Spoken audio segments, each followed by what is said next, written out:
Well, it is the 1st of May and brand new LEGO Marvel sets for August 2025 have officially been revealed, so let's take a look. So the first set here is the Captain America vs Thanos set. This is a 4+ set, so it is pretty basic. We know how these things work, of course. We've got a little kind of spaceship for Captain America there, and then a little Infinity Gauntlet jet spaceship kind of thing for Thanos, which does have a missile coming out of it as well. And yeah, the minifigures I don't believe are anything new. I think Captain America is that Avengers 2012 version, and then obviously Thanos is, again, nothing new either. But yeah, it looks like a pretty basic 4+ set.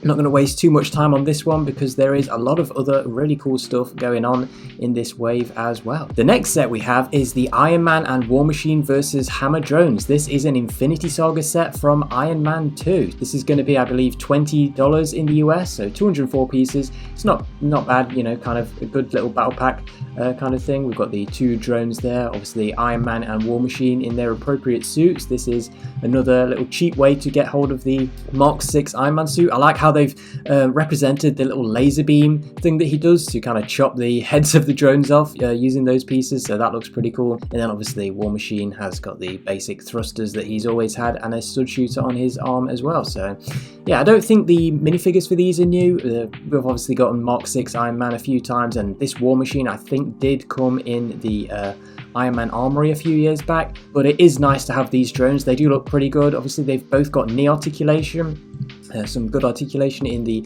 arms as well by the looks of things, and yeah, the legs are attached with mixel ball joints, and they've also got some different weapons on their shoulders as well. I like the way the heads have been done as well with a single printed piece. Yeah, just all around I think the builds in these do look pretty good. It looks like it's going to be a nice cheap little battle pack, and this drone does have flick fire missiles while this one has a spring loaded shooter, so yeah, pretty cool. The drone's probably a bit big, but you know, they are brick built things, and at the end of the day LEGO isn't exactly perfect for minifigure scale stuff. Obviously big figs are always a bit too big compared to minifigures, and so obviously, you know, it's a similar case with these, but it's not too big a problem. They look like pretty good builds. It looks like it's going to be a pretty good little set. The next set to look at here is Peter Parker's apartment. This has 394 pieces and it's going to cost €50, so I'm assuming it's going to be $50, but honestly who knows at this point. There have been rumours that a lot of prices are going to be increased in the US. Obviously it's already happened with the Jurassic World stuff, but yeah, anyway, for the set itself, this comes with Spider-Man, Mary Jane, Hobgoblin and Anti-Venom. So I believe this is the same minifigure that was in that mech earlier in the year, so that's pretty cool little another nice way to get hold of him.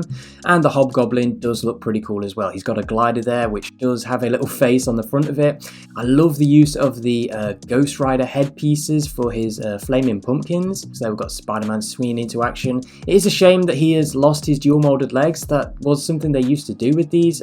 He's still got the printed arms thankfully, but yeah, losing the dual molded legs is a bit of a letdown. Not really sure why they're doing that, but yeah, that is what they're doing. But yeah, the actual build itself does look really good. So we've got an exploding feature here to knock the front of the building off, a little corner of the building there with one of Hobgoblin's bombs. Looks like there's a nice interior space. We've got a kitchen down here. We've got a spider crawling out of the in the ceiling, and yeah, then Peter Parker's room up top. We've got a microscope, some cool stuff on the wall, drawings of some Spider-Man suits, little news articles. Yeah, just all around looks like there is some pretty good stuff in this set, and it does have a nice exterior. I really do like the way this looks. I think this will look really good on a shelf. We've even got a little kind of Daily Bugle poster on the wall here, and as you can see, it does use Technic pin connections. So this is kind of a modular style set. You will be able to connect this to other Marvel sets using this same format. So that is really nice to see. I hope this is a series that kind of continues in the future with lots of other new sets. And then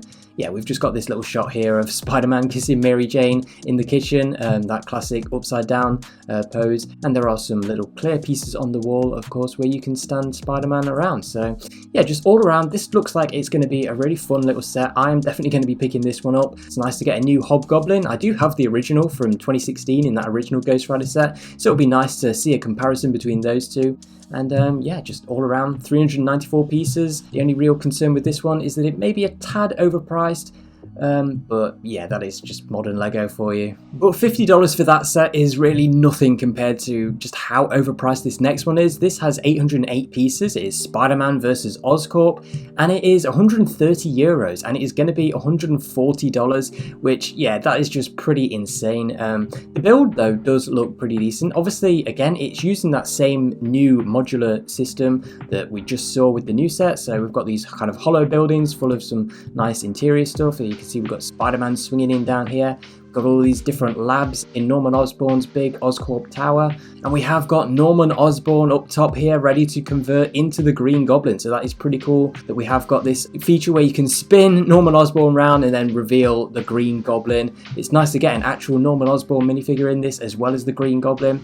And yeah, we've got lots of other Spider people around here as well. We've got Spider-Woman, Miles Morales, Eddie Brock, Ghost Spider, and then again Norman Osborn and Green Goblin, and then Kraven the Hunter. Now, one really funny thing about Kraven the Hunter is that he actually uses Doctor Strange's face piece. He's just completely reused the head from Doctor Strange, which is interesting. Not really sure why they've done that. And then Eddie Brock has got Venom coming out the side there. That's a really fun little detail. And he does, I believe, use the same face as Bucky from the new Civil War set, and we're going to see that face again, which is yeah, quite interesting that they are reusing a lot of these generic face prints now, rather than kind of having more unique ones for different characters. And then it is flanked by two smaller buildings. We've got this one on a corner piece with a traffic light right next to it, and then we've got this marvelous jewelry store established in 1964, which does have a window that can smash out of it. So yeah, small interiors for these buildings, but they can kind of be pulled apart and connected in different ways, and obviously connected with that other Spider-Man apartment set. So yeah, just overall it does look like it's going to be pretty interesting to see this new modular system in action. Yeah, the buildings are pretty hollow, but as you can see, you can kind of orient them in different ways and split them apart entirely if you want to. Looks like a good set, just really badly overpriced with this one. Jumping back to the Infinity Saga set, and we have another Avengers Endgame final battle set. This time it is Endgame Thor versus Chitauri, and obviously, as you can see, this does include Thor, Rocket, Iron Patriot Mark II, and then 4 Chitauri soldiers. So yeah, this is going to be a really good little Chitauri battle pack. I love that we've got so many of these. They were kind of lacking from that big Portal set, and honestly, this is much better than the Portal set. We've got that Chitauri kind of gorilla creature there. I think that looks like a really good build. Obviously, you've got the chains coming off it for other Chitauri warriors to grab onto it. And we've got these 2 mini Chitauri flyers flying around with lots of stud shooters on those. And then we've got a small bit of terrain for Thor here that I believe you can connect to the main Portal set. It has got a small portal of its own. And obviously the main big draw with this one is the Endgame Iron Patriot suit. This is the first time we have ever gotten it.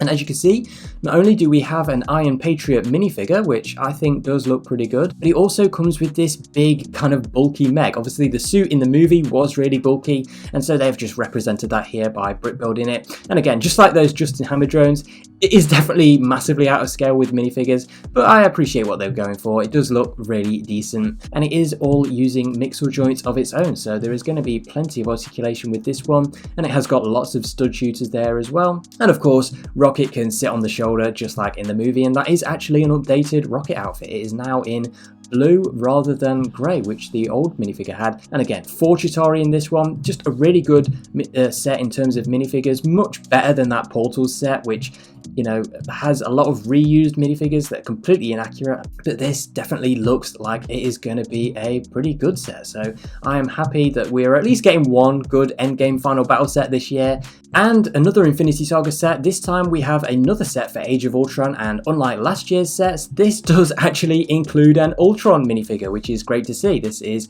of course the Avengers Age of Ultron Quinjet, and as you can see, it does come with a stand of its own. It's very much like the Avengers 2012 Quinjet, but obviously modified for the 2015 design, and yeah, it does look like a pretty good little Quinjet set. The minifigures all get little display pieces on the stand, so I think that's pretty cool. Black Widow's got her bike there, and then also the return of Quicksilver. He does use the Han Solo hair in white, which I think is fine, it works for him. We've got some little gear mechanisms at the bottom. I'm assuming that is so you can kind of spin the jet around on the stand, so you can kind of change the way you display it, so that's pretty cool. And then we can get a better look at that Quicksilver minifigure. The torso looks pretty fine. I think the face is actually the same as Eddie Brock's from the big Oscorp Tower set, And also that means it is the same as Bucky's face, which, you know, is a little disappointing that they're just kind of reusing more generic face prints rather than giving us kind of more unique ones. I mean, Hawkeye, again, has a pretty generic face print, even though they made an accurate one in the CMF series. He's got the same CMF hairpiece, so why they can't just use the more accurate Jeremy Renner face that they made in the CMF series, I don't know. Black Widow also is completely the wrong minifigure. We had an Age of Ultron Black Widow minifigure last year, and for some reason, by the looks of it, they have gone for the 2012 Black Widow with without arm printing. But yeah, she's got the bike that can swing out the back of the Quinjet. It looks like the roof can pop off, and there is going to be plenty of interior space in this. So yeah, build-wise, this is a really good-looking set. Minifigure-wise, probably could have been a little bit better, but it is nice to have Ultron back. Iron Man is obviously fine, and at $120, yeah, it's a fine price as well. This does include 1,131 pieces, so yeah, pretty good price point for $120. And of course, I had to save the most hyped one for last. This is the Spider-Man vs. Doc Ock subway train scene. 393 pieces, again, €50, so probably $50.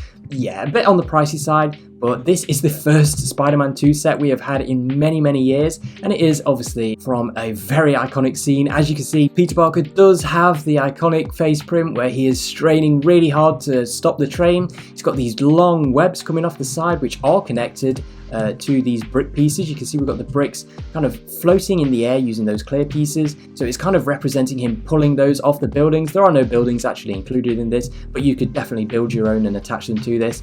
The actual build of the set is of course just a single carriage of the train. It is the front there. You can see Spider-Man has also got a happy face on the other side, and Doc Ock is a really cool looking figure. I'm actually glad and a little bit surprised they didn't reuse the 2023 minifigure. I'm really glad that we have actually got a new Doc Ock minifigure, and he does have a more unique and more accurate hairpiece as well. We also get J. Jonah Jameson. He's got one face obviously because of that hairpiece, and it does look pretty stern, but it looks pretty on the money for J. Jonah Jameson, and it is great to get a new one for that Raimi series. And obviously also if you rip the hairpiece off, you also have an MCU J. Jonah Jameson as well. And then finally, we also have Aunt May in the set as well, who is hanging off the train for dear life. It's nice that we get 4 iconic minifigures from the movie, even if they weren't all in the scene. I'm just really glad that we have got them in this set. Obviously, you can sit them inside the train, which does have some smashed up windows.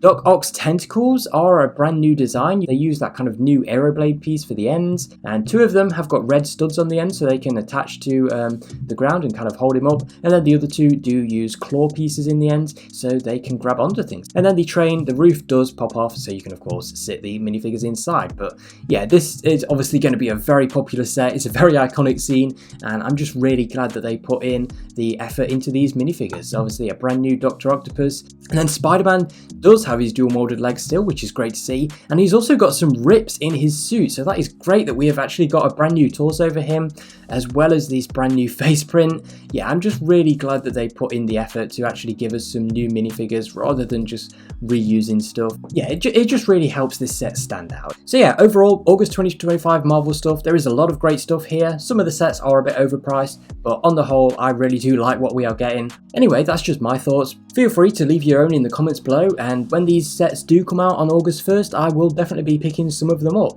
Definitely the train scene, the apartment, the Endgame Iron Patriot set, and also the Iron Man 2 Battle Pack. Those are the 4 that I will definitely be picking up and making a video for. So yeah, if you want to see that in August, then make sure you hit the subscribe button so you don't miss it. And yeah, thanks for watching.